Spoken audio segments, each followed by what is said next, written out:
My name's Deborah.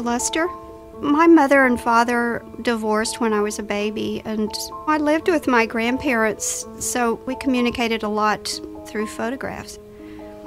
My mom was murdered on April 1st, April Fool's Day, 1988. She was murdered in her bed by a contract killer who came in through her kitchen window, down her hall, and shot her 5 times in the head.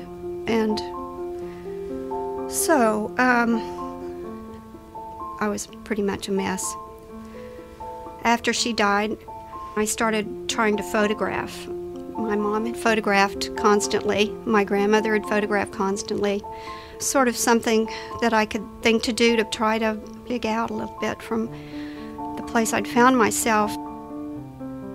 While I was scouting to photograph in northeast Louisiana, I just kept coming across these little prisons. It was a Sunday afternoon, and I knocked on the prison gate, and the warden came out, and I asked him if I might photograph some of the inmates there. I photographed there once and realized that it was a project that I had been looking for a long time, something in response to the murder of my mother.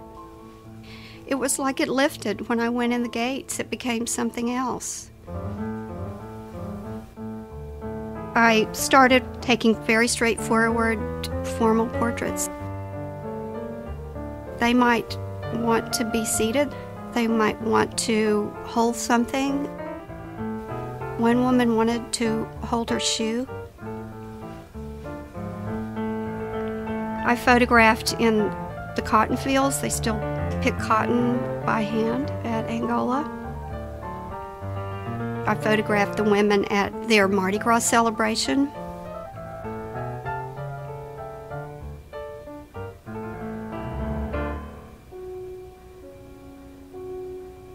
At Angola, where 90% of the men that go there die there, was very sober.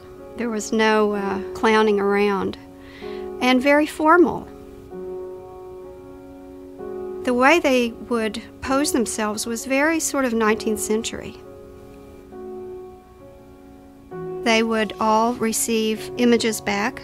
I returned 25,000 prints to inmates. They made themselves so vulnerable for me. It's not often that you have an encounter like that.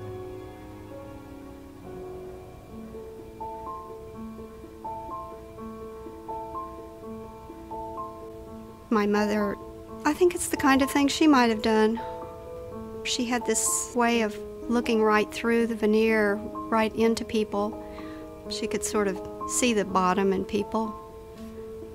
She liked to photograph her family. The food on your plate, you brushing your teeth.